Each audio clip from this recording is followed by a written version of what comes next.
My mom did a message called Lost and Found. Pastor Linda here at Church on the Rock this morning. And she told some stories, but first and foremost, it was also based off of a couple scriptures.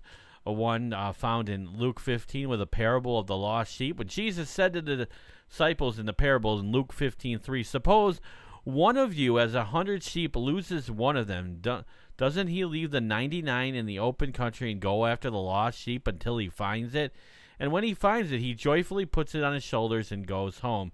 Then he calls his friends and neighbors together and says, rejoice with me, I found my lost sheep. So there's like a celebration. So like Jesus took the time, Jesus talking about the story how the shepherd took the time to find that sheep that was lost, or a lost child. If somebody's lost, my mom gave an example. I don't even remember this, of losing me when I was 6 years old at a mall in Ohio, and I didn't know I was lost. I guess I was hiding in some clothes and playing a game, but they found me anyways at 6 years old. But it's something, you sometimes you value things more when you lose them. Sometimes if you lose them and then you find them.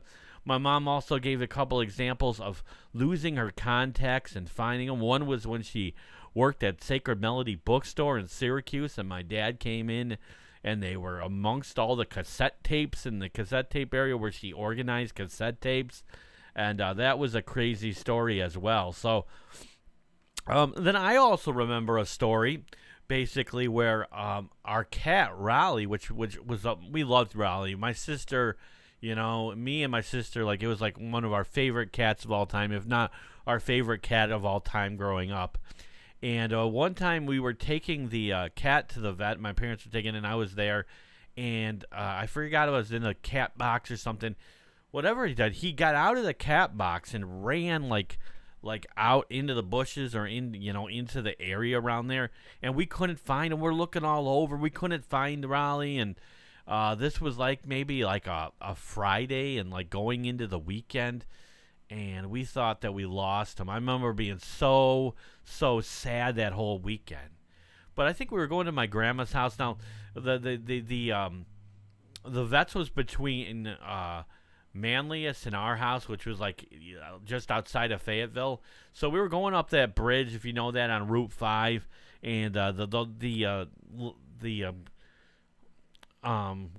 veterinarian used to be under that bridge. So we're going under that bridge, and I swore that I saw Raleigh walking down the street, and I'm I don't know, 10, 11 years old maybe, and I'm like, Mom, Dad, go down there. I was thinking to see Raleigh, and my parents are like, I don't know, well, we looked, and he said, all right, well, my dad's like, all right, we'll check. So he brings down there, we drive down there, lo and behold, there's Raleigh walking down the street meowing.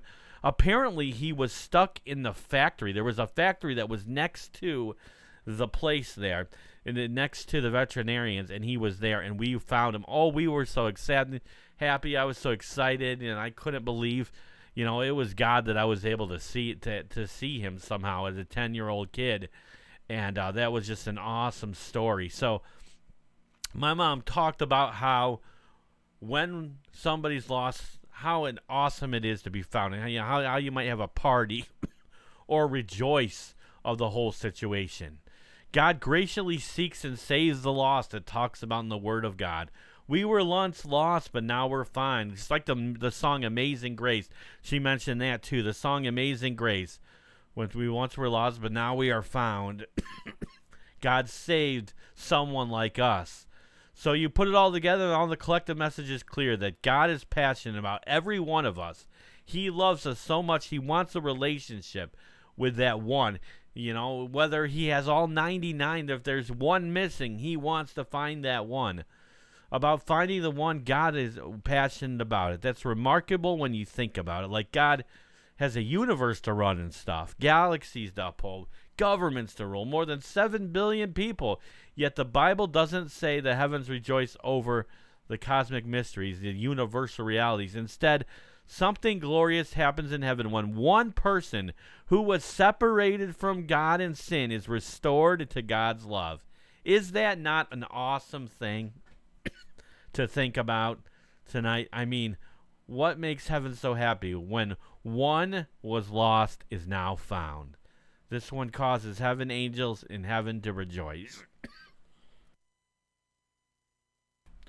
Okay, so just let that soak into your life and think about the lives of the people around you and how God cares so much about just the one lost soul. And definitely a cool thing there. All right, well, we're going to play one